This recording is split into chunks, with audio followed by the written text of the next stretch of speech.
accordingly. Uh, Sociology of caste, right? Scheduled castes with special reference to constitutional provision, different articles ਦਿੱਤੇ ਇਹਨਾਂ ਨੇ, ਠੀਕ ਹੈ। ਇਸ ਤੇ ਅਸੀਂ ਡਿਸਕਸ ਕਰਾਂਗੇ। ਸਭ ਤੋਂ ਪਹਿਲਾਂ ਅਸੀਂ ਦੇਖਾਂਗੇ ਸੋਸ਼ੀਓਲੋਜੀ ਆਫ ਕਾਸਟ ਕੀ ਹੈ।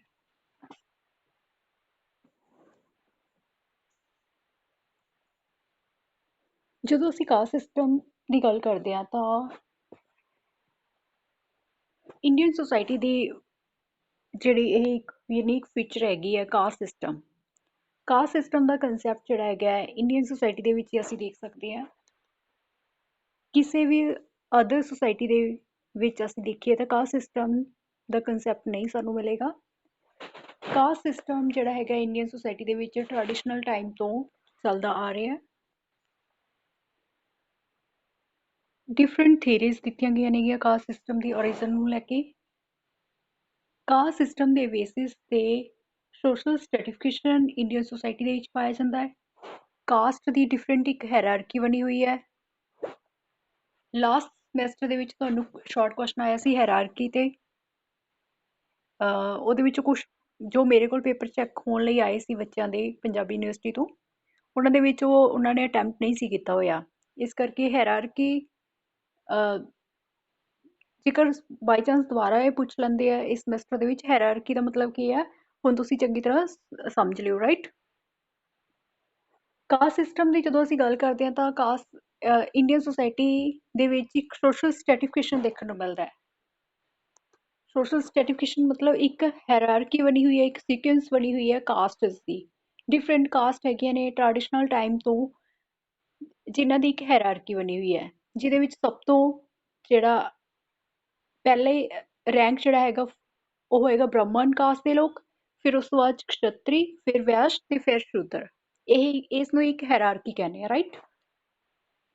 ਜਦੋਂ ਅਸੀਂ ਕਾਸਟ ਸਿਸਟਮ ਦੀ ਗੱਲ ਕਰਦੇ ਹਾਂ ਤਾਂ ਇੰਡੀਅਨ ਸੋਸਾਇਟੀ ਦੇ ਵਿੱਚ ਮੇਨ 4 ਕਾਸਟ ਦੀ ਗੱਲ ਕਰਦੇ ਹਾਂ। ਇਸ ਤੋਂ ਇਲਾਵਾ ਬਹੁਤ ਜ਼ਿਆਦਾ ਸਬ ਕਾਸਟ ਆ ਜਾਂਦੀਆਂ ਨੇ। ਨੀਅਰ ਅਬਾਊਟ ਇੰਡੀਆ ਦੇ ਵਿੱਚ 2800 ਸਬ ਕਾਸਟ ਸਾਨੂੰ ਮਿਲ ਜਾਣਗੀਆਂ। ਟ੍ਰੈਡੀਸ਼ਨਲ ਟਾਈਮ ਤੇ ਜਦੋਂ ਅਸੀਂ ਦੇਖਦੇ ਹਾਂ ਏਸ਼ੀਅਨ ਟਾਈਮ ਤੇ, ਤਾਂ ਉਸ ਟਾਈਮ ਤੇ ਮੇਨ ਜਿਹੜਾ ਹੈਗਾ ਇੰਡੀਅਨ ਸੋਸਾਇਟੀ 4 ਕਾਸਟ ਦੇ ਵਿੱਚ ਡਿਵਾਈਡ ਸੀ। ਪਹਿਲਾਂ 4 ਵਰਨ ਦੇ ਵਿੱਚ ਡਿਵਾਈਡ ਸੀ, ਜਿਹੜੇ ਸਿਮਿਲਰ ਸੀਗੇ ਕਾਸਟ ਸਿਸਟਮ ਦੀ ਤਰ੍ਹਾਂ ਹੀ, ਜਿਹਦੇ ਵਿੱਚੋਂ ਬ੍ਰਾਹਮਣ, ਕਸ਼ਤਰੀ, ਵੈਸ਼ ਤੇ ਸ਼ੂਦਰ 4 ਵਰਨ ਸੀਗੇ ਇੰਡੀਅਨ ਸੋਸਾਇਟੀ ਦੇ ਵਿੱਚ। ਫਿਰ ਇਹ ਜਿਹੜੇ ਵਰਨ ਸੀਗੇ ਕਾਸਟ ਦੇ ਵਿੱਚ ਕਨਵਰਟ ਹੋ ਗਏ। ਵਰਨ ਸਿਸਟਮ ਦੇ ਵਿੱਚ ਇਹ ਹੁੰਦਾ ਸੀਗਾ ਕਿ ਕੋਈ ਵੀ ਇੱਕ ਵਰਨ ਦੇ ਲੋਕ ਆਪਣੀਆਂ ਲਾਈਫ ਸਟਾਈਲ ਬਦਲ ਕੇ, ਆਪਣੀਆਂ ਹੈਬਿਟਸ ਬਦਲ ਕੇ, ਆਪਣਾ ਸੋਸ਼ਲ ਜਿਹੜੀ ਲਾਈਫ ਸਟਾਈਲ ਹੈਗੀ ਆ ਉਸਨੂੰ ਚੇਂਜ ਕਰਨ ਦੇ ਨਾਲ ਇੱਕ ਵਰਨ ਤੋਂ ਦੂਜੇ ਵਰਨ ਦੇ ਵਿੱਚ ਜਾ ਸਕਦੇ ਸੀ। ਪਰ ਕਾਸਟ ਸਿਸਟਮ ਦੇ ਵਿੱਚ ਜਦੋਂ ਕਨਵਰਟ ਹੋਇਆ ਵਰਨ ਸਿਸਟਮ, ਤਾਂ ਇਹ ਇੱਥੇ ਜਿਹੜੀਆਂ ਹੈਗੀਆਂ ਨੇਗੀਆਂ ਇੱਕ ਫਿਕਸ ਜਿਹੜਾ ਹੈਗਾ ਰੈਂਕ ਹੋ ਗਿਆ ਸੀਗਾ। ਕੋਈ ਵੀ ਇੱਕ ਆਪਣੀ ਕਾਸਟ ਨਹੀਂ ਸੀ ਚੇਂਜ ਕਰ ਸਕਦਾ। ਮੇਨ 4 ਕਾਸਟ ਸੀਗੀਆਂ ਬ੍ਰਾਹਮਣ, ਕਸ਼ਤਰੀ, ਵੈਸ਼ ਤੇ ਸ਼ੂਦਰ, ਰਾਈਟ। ਡਿਫਰੈਂਟ ਥਿਊਰੀਜ਼ ਹੈਗੀਆਂ ਨੇ ਜਿਸ ਦੇ ਬੇਸਿਸ ਤੇ ਕਾਸਟ ਸਿਸਟਮ ਦੀ ਓਰੀਜਨ ਮੰਨੀ ਜਾਂਦੀ ਹੈ, ਜਿਹਦੇ ਵਿੱਚੋਂ ਪੋਸਟ-ਫੋਕਸ ਥਿਊਰੀ ਹੈਗੀ ਹੈ, ਓਕੂਪੇਸ਼ਨਲ ਥਿਊਰੀ ਹੈਗੀ ਹੈ, ਪੋਲੀਟੀਕਲ ਥਿਊਰੀ ਹੈਗੀ ਹੈ, ਠੀਕ ਹੈ। ਡਿਫਰੈਂਟ ਥਿਊਰੀਜ਼ ਦੇ ਬੇਸਿਸ ਤੇ ਡਿਫਰੈਂਟ ਤਰੀਕੇ ਨਾਲ ਕਾਸਟ ਦੀ ਓਰੀਜਨ ਨੂੰ ਮੰਨਿਆ ਜਾਂਦਾ ਹੈ।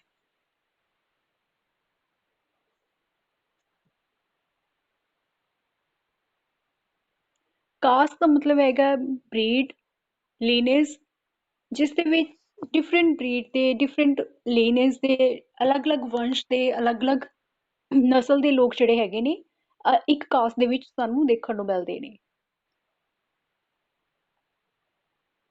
ਇੱਥੇ ਕਾਸਟ, ਜਦੋਂ ਅਸੀਂ ਕਾਸਟ ਸਿਸਟਮ ਦੀ ਗੱਲ ਕਰਦੇ ਹਾਂ ਤਾਂ ਉਸ ਦੀਆਂ ਕੁਝ ਫੀਚਰਸ ਦੀ ਵੀ ਗੱਲ ਕਰਾਂਗੇ ਅਸੀਂ। ਕਾਸਟ ਸਿਸਟਮ ਜਿਹੜੀ ਹੈਗੀ ਹੈ ਉਸ ਦੀਆਂ ਮੇਨ ਫੀਚਰਸ ਜਿਹੜੀਆਂ ਨੇ ਡਾਕਟਰ ਜੀ.ਐਸ. ਗੁਰੀਏ ਨੇ ਆਪਣੀ book caste and class in India 1950 to 56 ਦੇ ਵਿੱਚ ਜਿਹੜੀ ਪਬਲਿਸ਼ ਹੋਈ, ਉਸ ਬੁੱਕ ਦੇ ਵਿੱਚ ਉਸਨੇ ਕਾਸਟ ਸਿਸਟਮ ਬਾਰੇ ਦੱਸਿਆ। ਇਸ ਤੋਂ ਇਲਾਵਾ 1961 ਦੇ ਵਿੱਚ ਇੱਕ ਹੋਰ ਬੁੱਕ ਜਿਹੜੀ ਆਈ ਸੀਗੀ ਕਾਸਟ, ਕਲਾਸ ਐਂਡ ਓਕੂਪੇਸ਼ਨ, ਉਸ ਦੇ ਵਿੱਚ ਵੀ ਕਾਸਟ ਸਿਸਟਮ ਦੀ ਗੱਲ ਕੀਤੀ ਹੈ। Caste and race in India 1970 ਦੇ ਵਿੱਚ ਵੀ ਜੀ.ਐਸ. ਗੁਰੀਏ ਨੇ ਕਾਸਟ ਸਿਸਟਮ ਬਾਰੇ ਵਿੱਚ ਗੱਲ ਕੀਤੀ ਹੈ। ਮੇਨ ਜਿਹੜੀਆਂ ਹੈਗੀਆਂ ਜੀਐਸ ਕੁਰੀਅਰ ਜਿਹੜੀਆਂ ਫੀਚਰਸ ਦੱਸਦੇ ਨੇ ਕਾਸਟ ਸਿਸਟਮ ਦੀਆਂ, ਤਾਂ ਉਹਦੇ ਵਿੱਚੋਂ ਪਹਿਲਾਂ ਅਸੀਂ ਦੇਖਦੇ ਹਾਂ ਕਿ ਕਾਸਟ ਜਿਹੜੀ ਹੈਗੀ ਆ as a hierarchical division of society ਹੈ। ਇੱਥੇ ਆ ਗਿਆ ਨਾ short question hierarchical division of society. ਇੱਥੇ ਉਹਨਾਂ ਨੇ ਇਸ ਕੁਐਸਚਨ ਨੂੰ ਥੋੜਾ ਮੋਡੀਫਾਈ ਕਰਕੇ ਪੁੱਛ ਲਿਆ hierarchy. Caste as a hierarchical division of society. ਜਦੋਂ ਅਸੀਂ ਹਿੰਦੂ ਸੁਸਾਇਟੀ ਦੀ ਗੱਲ ਕਰਦੇ ਹਾਂ ਤਾਂ ਹਿੰਦੂ ਸੁਸਾਇਟੀ ਜਿਹੜੀ ਹੈਗੀ ਆ ਡਿਫਰੈਂਟ ਸਮॉल ਗਰੁੱਪਸ ਦੇ ਵਿੱਚ ਡਿਵਾਈਡ ਹੈਗੀ ਹੈ, ਜਿਸ ਨੂੰ ਕਾਸਟ ਜਾਂ ਸਬ ਕਾਸਟ ਕਿਹਾ ਜਾਂਦਾ ਹੈ। ਠੀਕ ਹੈ, ਕਾਸਟ ਦੇ ਵਿੱਚ ਜਿਹੜੀ ਹੈਗੀ ਆ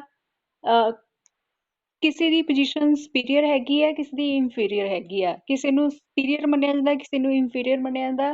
ਕਿਸੇ ਦਾ ਰੈਂਕ ਸਭ ਤੋਂ ਉੱਪਰ ਹੈ, ਕਿਸੇ ਦਾ ਸਭ ਤੋਂ ਨੀਚੇ ਹੈ। ਮੇਨ ਜਿਹੜਾ ਹੈਗਾ ਹੈਰਾਰਕੀ ਜਿਹੜੀ ਬਣਦੀ ਹੈ ਉਹ ਚਾਰ ਡਿਫਰੈਂਟ ਕਾਸਟ ਦੇ ਵਿੱਚ ਬਣਦੀ ਹੈ, ਜਿਹਦੇ ਵਿੱਚੋਂ ਸਭ ਤੋਂ ਸੁਪੀਰੀਅਰ ਹਾਈ ਰੈਂਕ ਤੇ ਜਿਹੜਾ ਹੈਗਾ ਬ੍ਰਾਹਮਣ ਕਾਸਟ ਦੇ ਲੋਕਾਂ ਨੂੰ ਰੱਖਿਆ ਗਿਆ, ਸੈਕਿੰਡ ਤੇ ਕਸ਼ਤਰੀ, ਥਰਡ ਤੇ ਵੈਸ਼ ਤੇ ਸਭ ਤੋਂ ਲਾਸਟ ਫੋਰਥ ਨੰਬਰ ਤੇ ਸ਼ੂਦਰ ਕਾਸਟ ਦੇ ਲੋਕ ਰੱਖੇ ਗਏ ਨੇ। ਇਸ ਤੋਂ ਇਲਾਵਾ ਫਿਫਥ ਨੰਬਰ ਤੇ ਵੀ ਕਾਸਟ ਰੱਖੀ ਗਈ ਹੈ ਜਿਸ ਨੂੰ ਅਨਟਚੇਬਲਸ ਕਿਹਾ ਜਾਂਦਾ ਹੈ। ਠੀਕ ਹੈ, ਇੱਥੇ ਜਿਹੜਾ ਹੈਗਾ ਹੈਰਾਰਕੀ ਪਿਓਰ ਤੇ ਇੰਪਿਓਰ ਦੇ ਬੇਸਿਸ ਤੇ ਬਣੀ ਹੋਈ ਹੈ, ਅਨਟਚੇਬਲਸ ਦੇ ਬੇਸਿਸ ਤੇ ਬਣੀ ਹੋਈ ਹੈ। ਕੁਛ ਡਿਫਰੈਂਟ ਜਿਹੜੇ ਸਭ ਤੋਂ ਸੁਪੀਰੀਅਰ ਸੁਪਰਮੇਸੀ ਜਿਹੜੀ ਕਾਸਟ ਦੀ ਹੈਗੀ ਸੀ ਉਹ ਬ੍ਰਾਹਮਣ ਕਾਸਟ ਦੇ ਲੋਕ ਸੀਗੇ ਟ੍ਰੈਡੀਸ਼ਨਲ ਟਾਈਮ ਤੇ। ਸਭ ਤੋਂ ਨੀਵੇਂ ਜਿਹੜੀ ਕਾਸਟ, ਸਭ ਤੋਂ ਘੱਟ ਛੋਟਾ ਰੈਂਕ ਸੀ ਜਿਹੜਾ, ਸਭ ਤੋਂ ਲੋਅਰ ਮੰਨੇ ਜਾਂਦੇ ਸੀਗੇ, ਉਹ ਹੈਗੇ ਸੀ ਅਨਟਚੇਬਲਸ। ਇਸ ਤਰ੍ਹਾਂ ਇਹ ਜਿਹੜੇ ਹੈਗੇ ਨੇ, ਇਸ ਤਰ੍ਹਾਂ ਦੀ ਇੱਕ ਹੈਰਾਰਕੀ ਇੰਡੀਅਨ ਸੁਸਾਇਟੀ ਦੇ ਵਿੱਚ ਦੇਖਣ ਨੂੰ ਮਿਲਦੀ ਹੈ। ਇਸ ਤੋਂ ਇਲਾਵਾ caste as a segmental division of society. Caste ਜਿਹੜੀ ਹੈਗੀ ਹੈ ਸੁਸਾਇਟੀ ਦੀ ਇੱਕ ਸੈਗਮੈਂਟਲ ਡਿਵੀਜ਼ਨ ਕਰ ਦਿੰਦੀ ਹੈ। ਕਾਸਟ ਦੇ ਬੇਸ ਤੇ ਸੁਸਾਇਟੀ ਨੂੰ ਅਲੱਗ-ਅਲੱਗ ਜਿਹੜੇ ਹੈਗੇ ਪਾਰਟਸ ਦੇ ਵਿੱਚ ਡਿਵਾਈਡ ਕੀਤਾ ਜਾਂਦਾ ਹੈ। ਪਹਿਲਾਂ ਅਸੀਂ ਸਮॉल ਗਰੁੱਪਸ ਦੇ ਵਿੱਚ ਗੱਲ ਕੀਤੀ ਹੈ, ਹੁਣ ਡਿਫਰੈਂਟ ਪਾਰਟਸ ਦੇ ਵਿੱਚ ਗੱਲ ਕਰ ਰਹੇ ਹਾਂ, ਰਾਈਟ। ਇੱਥੇ ਸੈਗਮੈਂਟਲ ਡਿਵੀਜ਼ਨ ਆਫ ਸੁਸਾਇਟੀ ਦੇ ਵਿੱਚ ਜਿਹੜੀ ਕਾਸਟ ਹੈਗੀ ਹੈ ਉਹ ਸੁਸਾਇਟੀ ਨੂੰ ਡਿਫਰੈਂਟ ਜਿਹੜੇ ਕਾਸਟ ਦੇ ਬੇਸ ਤੇ ਅਲੱਗ-ਅਲੱਗ ਹਿੱਸਿਆਂ ਦੇ ਵਿੱਚ ਵੰਡ ਦਿੱਤਾ ਜਾਂਦਾ। ਇਹ ਸੁਸਾਇਟੀ ਜਿਹੜੀ ਹੋਮੋਜੀਨੀਅਸ ਨਹੀਂ ਹੁੰਦੀ, ਅਲੱਗ-ਅਲੱਗ ਜਿਹੜੀ ਕਾਸਟ ਦੇ ਲੋਕ ਹੈਗੇ ਨੇ ਉਹ ਮਿਲ ਕੇ ਇੱਕ ਸੁਸਾਇਟੀ ਨੂੰ ਬਣਾਉਂਦੇ ਨੇ। ਇਸ ਕਰਕੇ ਇਹ ਹੈਟਰੋਜੀਨੇਟ ਜਿਹੜੀ ਸੁਸਾਇਟੀ ਹੁੰਦੀ ਹੈ ਅਲੱਗ-ਅਲੱਗ ਡਿਫਰੈਂਟ ਪਾਰਟਸ ਤੋਂ ਮਿਲ ਕੇ ਬਣਦੀ ਹੈ। ਹੋਮੋਜੀਨੀਅਸ ਇੱਕੋ ਜਿਹੇ ਪਾਰਟ ਹੁੰਦੇ ਆ ਤੇ ਇਸ ਕਰਕੇ ਇਸ ਨੂੰ ਅਸੀਂ ਹੋਮੋਜੀਨੀਅਸ ਸੁਸਾਇਟੀ ਨਹੀਂ ਕਹਿ ਸਕਦੇ। ਕਾਸਟ ਦੀਆਂ ਜਿਹੜੇ ਡਿਫਰੈਂਟ ਗਰੁੱਪ ਹੈਗੇ ਨੇ ਉਹਨਾਂ ਦੀ ਆਪਣੀ ਆਪਣੀਆਂ ਬਾਉਂਡਰੀਜ਼ ਹੁੰਦੀਆਂ ਨੇਗੀਆਂ, ਉਹਨਾਂ ਦਾ ਆਪਣਾ ਇੱਕ ਸਟੇਟਸ ਹੁੰਦਾ ਹੈ। ਜਿਹੜੀ ਕਾਸਟ ਦੇ ਅਲੱਗ-ਅਲੱਗ ਹਿੱਸਿਆਂ ਦੇ ਵਿੱਚ ਡਿਫਰੈਂਟ ਕਾਸਟ ਦੇ ਲੋਕ ਹੈਗੇ ਨੇ ਉਹਨਾਂ ਨੂੰ ਜਿਹੜਾ ਹੈਗਾ ਡਿਫਰੈਂਟ ਕਾਸਟ ਦਾ ਮੈਂਬਰ ਜਿਹੜਾ ਮੰਨਿਆ ਜਾਂਦਾ, ਬਾਈ ਬਰਥ ਮੰਨਿਆ ਜਾਂਦਾ। ਜਦੋਂ ਹੀ ਕਿਸੇ ਦਾ ਬਰਥ ਹੁੰਦਾ ਹੈ, ਜਿਸ ਕਾਸਟ ਦੇ ਵਿੱਚ ਉਸਦਾ ਬਰਥ ਹੁੰਦਾ ਉਸਦੀ ਮੈਂਬਰਸ਼ਿਪ ਉਹਨੂੰ ਲਾਈਫ ਟਾਈਮ ਲਈ ਮਿਲ ਜਾਂਦੀ ਹੈ। ਤੇ ਇਹ ਜਿਹੜੀ ਮੈਂਬਰਸ਼ਿਪ ਮਿਲ ਜਾਂਦੀ ਹੈ, ਪੋਜੀਸ਼ਨ ਮਿਲ ਜਾਂਦੀ ਹੈ, ਸੁਸਾਇਟੀ ਦੇ ਵਿੱਚ ਇੱਕ ਸਟੇਟਸ ਮਿਲ ਜਾਂਦਾ ਹੈ, ਇਹ ਕਦੇ ਵੀ ਚੇਂਜ ਨਹੀਂ ਹੋ ਸਕਦਾ, ਅਨਚੇਂਜੇਬਲ ਹੁੰਦੀ ਹੈ। ਇਸ ਤਰ੍ਹਾਂ ਜਿਹੜੇ ਅਲੱਗ-ਅਲੱਗ ਕਾਸਟ ਜਿਹੜੀ ਹੈਗੀ ਹੈ, ਹਰ ਕਾਸਟ ਦੇ ਆਪਣੇ ਕਸਟਮਸ, ਟ੍ਰੈਡੀਸ਼ਨਸ, ਰਿਚੁਅਲਸ, ਪ੍ਰੈਕਟਿਸ ਹਰ ਕਾਸਟ ਦੀਆਂ ਆਪਣੀਆਂ ਹੋਣਗੀਆਂ। ਠੀਕ ਹੈ, ਇਸ ਤੋਂ ਇਲਾਵਾ ਹਰ ਕਾਸਟ ਦੇ ਆਪਣੇ ਰੂਲਸ ਰੈਗੂਲੇਸ਼ਨਸ ਹੋਣਗੇ। ਹਰ ਕਾਸਟ ਦੀ ਆਪਣੀ ਕਾਸਟ ਪੰਚਾਇਤ ਹੋਏਗੀ। ਨੈਕਸਟ ਜਿਹੜਾ ਹੈਗਾ, ਜਦੋਂ ਅਸੀਂ ਕਾਸਟ ਪੰਚਾਇਤ ਦੀ ਗੱਲ ਕਰਦੇ ਹਾਂ ਤਾਂ ਕਾਸਟ ਪੰਚਾਇਤ ਕਿਸ ਤਰ੍ਹਾਂ ਹੁੰਦੀ ਹੈ। ਹਰ ਕਾਸਟ ਦੇ ਜਿਹੜੇ ਲੋਕ ਹੈਗੇ ਨੇ, ਹਰ ਕਾਸਟ ਦੇ ਲੋਕਾਂ ਦੀ ਆਪਣੀ ਕਾਸਟ ਪੰਚਾਇਤ ਹੁੰਦੀ ਸੀ ਟ੍ਰੈਡੀਸ਼ਨਲ ਟਾਈਮ ਤੇ। ਹਰੇਕ ਵਿਲੇਜ ਦੇ ਵਿੱਚ ਇੱਕ ਕਾਸਟ ਪੰਚਾਇਤ ਹੁੰਦੀ ਸੀ। ਹਰ ਜਿਹੜੇ ਇੱਕ ਕਾਸਟ ਦੇ ਲੋਕ ਹੁੰਦੇ ਸੀਗੇ ਉਹ ਇੱਕ ਕਾਸਟ ਦੀ ਜਿਹੜੀ ਪੰਚਾਇਤ ਹੁੰਦੀ ਸੀ ਉਸਦੇ ਮੈਂਬਰ ਹੁੰਦੇ ਸੀ। ਉਹਨਾਂ ਦੀ ਆਪਣੀ ਪ੍ਰਿਵਿਲੇਜਸ ਹੁੰਦੀਆਂ ਸੀ, ਰਿਸਪੈਕਟ ਹੁੰਦੀ ਸੀ। ਜਿਹੜੇ ਇੱਕ ਕਾਸਟ ਦੇ ਜਿਹੜੇ ਕਾਸਟ ਪੰਚਾਇਤ ਦੇ ਮੈਂਬਰ ਹੁੰਦੇ ਸੀਗੇ।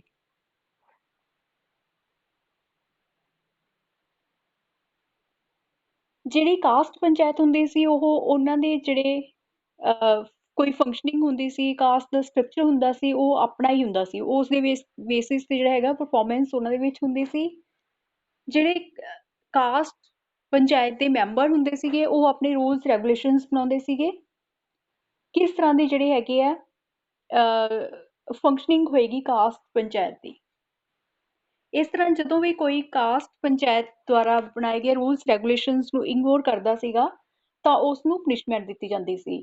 ਕਾਸਟ ਪੰਚਾਇਤ ਜਿਹੜੀ ਹੁੰਦੀ ਸੀ ਉਸ ਦੇ ਵਿੱਚ ਸਪੈਸ਼ਲੀ ਕੁਝ ਕੰਡੀਸ਼ਨਸ ਰੱਖੀਆਂ ਜਾਂਦੀਆਂ ਸੀ, ਜਿਵੇਂ ਕਿ ਆਪਣੀ ਕਾਸਟ ਦੇ ਜਿਹੜੇ ਆਕੂਪੇਸ਼ਨ ਨੂੰ ਚੂਜ਼ ਕਰਨਾ, ਆਪਣੀ ਕਾਸਟ ਦੇ ਵਿੱਚ ਹੀ ਮੈਰਿਜ ਕਰਨੀ।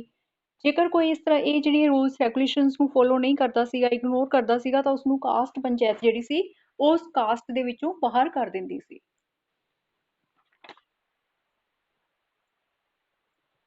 ਕੁਛ ਜਿਹੜੀਆਂ ਸਟੇਟ ਹੈਗੀਆਂ ਨੇ ਜਿੱਥੇ ਕਾਸਟ ਪੰਚਾਇਤ ਦਾ ਕੰਸੈਪਟ ਅੱਜ ਵੀ ਅਸੀਂ ਦੇਖ ਸਕਦੇ ਹਾਂ। ਤੇ ਜੇ ਅਸੀਂ ਪੰਜਾਬ ਦੀ ਗੱਲ ਕਰੀਏ, ਪੰਜਾਬ ਦੇ ਵਿੱਚ ਕਾਸਟ ਪੰਚਾਇਤ ਦਾ ਕੰਸੈਪਟ ਜਿਹੜਾ ਜ਼ਿਆਦਾਤਰ ਖਤਮ ਹੋ ਚੁੱਕਿਆ ਹੈ। ਕਾਸਟ ਪੰਚਾਇਤ ਟ੍ਰੈਡੀਸ਼ਨਲ ਸੋਸਾਇਟੀਜ਼ ਦੇ ਵਿੱਚ ਅਸੀਂ ਦੇਖ ਸਕਦੇ ਸੀ। ਇਸ ਤੋਂ ਇਲਾਵਾ ਕਾਸਟ ਦੀ ਜਿਹੜੀ ਨੈਕਸਟ ਫੀਚਰ ਦੀ ਗੱਲ ਕਰਾਂਗੇ ਅਸੀਂ, ਰਿਸਟ੍ਰਿਕਸ਼ਨਸ ਰਿਗਾਰਡਿੰਗ ਫੂਡ ਹੈਬਿਟਸ। ਜਿਹੜੀਆਂ ਫੂਡ ਹੈਬਿਟਸ ਹੁੰਦੀਆਂ ਸੀਗੀਆਂ ਉਸ ਦੇ ਰਿਗਾਰਡਿੰਗ ਡਿਫਰੈਂਟ ਕਾਸਟ ਦੇ ਲੋਕਾਂ ਤੇ ਕੁਝ ਰਿਸਟ੍ਰਿਕਸ਼ਨਸ ਲੱਗੀਆਂ ਹੁੰਦੀਆਂ ਸੀ।